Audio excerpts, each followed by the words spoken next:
Hi friends, staff selection commission నుండి new notification వచ్చింది friends. ఇక్కడ నోటిఫికేషన్ చూసుకుంటే మల్టీ టాస్కింగ్ స్టాఫ్ మరియు హవల్దార్ పోస్టులు వచ్చినాయి ఫ్రెండ్స్. ఇక్కడ క్వాలిఫికేషన్ వచ్చేసి ఓన్లీ 10th క్లాస్, ఎలాంటి ఎక్స్పీరియన్స్ అవసరం లేదండి. నెక్స్ట్ ఫర్దర్ అప్లికేషన్ చూసుకుంటే ఇక్కడ స్టాఫ్ సెలక్షన్ విడుదల చేసిన తాజా నోటిఫికేషన్ ద్వారా మొత్తం 1075 MTS మరియు హవల్దార్ ఉద్యోగాలు భర్తీ చేయనున్నారు ఫ్రెండ్స్. మొత్తం పోస్టులు వచ్చేసి 1075. ఇక్కడ ఎలా అప్లై చేయాలనేది చూసుకుంటే ఓన్లీ ఆన్లైన్ విధానంలో SSC అధికార వెబ్సైట్లో అప్లై చేయాలి ఫ్రెండ్స్. అప్లికేషన్ ఫీజు వచ్చేసి only 100 rupees friends. SC ST PWBD వాళ్ళకి అప్లికేషన్ ఫీజు అనేది నిల్లు, అలాగే లేడీస్ కూడా ఫీజు అనేది ఉండదు. క్వాలిఫికేషన్ ఏజ్ వచ్చేసి కనీసం 18 సంవత్సరాల నుంచి గరిష్టంగా 25 సంవత్సరాల మధ్య ఉండాలి ఫ్రెండ్స్. అలాగే SC ST వాళ్ళకి 5 సంవత్సరాల వయసులో సడలింపు ఉంటుంది. OBC అభ్యర్థులకి 3 సంవత్సరాల సడలింపు ఉంటుంది. PWD అభ్యర్థులకి కనీసం 10 సంవత్సరాల వయసు సడలింపు ఉంటుంది ఫ్రెండ్స్. నెక్స్ట్ ఫర్దర్ నోటిఫికేషన్లోకి వెళ్తే next application date and exam dates చూద్దాం ఫ్రెండ్స్ ఒకసారి. అప్లికేషన్ ప్రారంభ తేదీ 26/6/2025 నుంచి అప్లికేషన్ చివరి తేదీ 24/7/2025 దాకా ఉంది ఫ్రెండ్స్. ఆన్లైన్ ఎగ్జామ్ వచ్చేసి సెప్టెంబర్ 20వ తారీఖు నుంచి అక్టోబర్ 24 దాకా జరుగుతుంది ఫ్రెండ్స్. అక్టోబర్ 24 దాకా జరుగుతుంది ఫ్రెండ్స్ ఎగ్జాము. ఇక్కడ చూసుకుంటే ఆన్లైన్ ఎగ్జామ్ తర్వాత హవల్దార్ పోస్టులకి ఆన్లైన్ పరీక్ష మరియు PET PST టెస్టులు నిర్వహిస్తారు ఫ్రెండ్స్.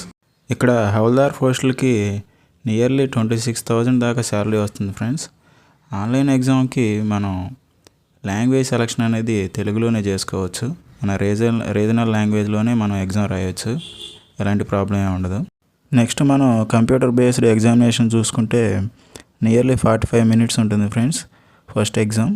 సెకండ్ ఎగ్జామ్ వచ్చేసి 45 మినిట్స్ ఉంటుంది, అది కూడా 75 మార్క్స్కి. ఫస్ట్ ఎగ్జామ్ వచ్చేసి 60 మార్క్స్ జరుగుతుంది ఫ్రెండ్స్.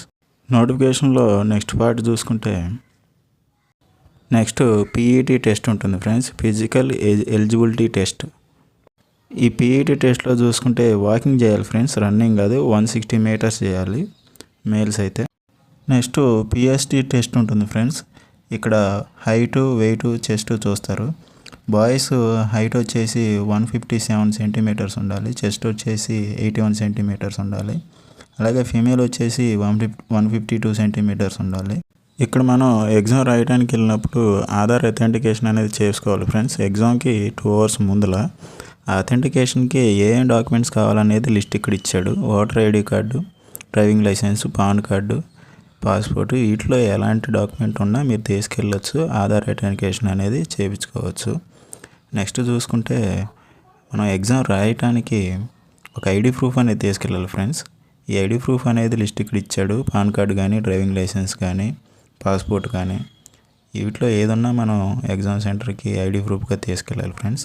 ఈ ID ప్రూఫ్ లేకపోతే ఎగ్జామ్కి అలో చేయరు. Okay friends.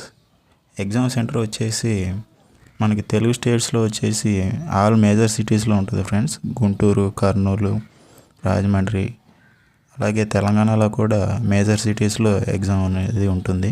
నెక్స్ట్ మనం ఈ ఎగ్జామ్ అప్లై చేయడానికి ఫర్దర్ నోటిఫికేషన్ తెలుసుకోవడానికి అఫీషియల్ వెబ్సైట్ అనేది ఇక్కడ ఇచ్చాను ఫ్రెండ్స్, చూడండి. మీకు ఎలాంటి డీటెయిల్స్ కావాలన్నా అఫీషియల్ వెబ్సైట్లోకి వెళ్ళి చెక్ చేయండి. Thank you friends. మీకు ఈ వీడియో నచ్చినట్టయితే లైక్ చేయండి, షేర్ చేయండి. Please subscribe my channel.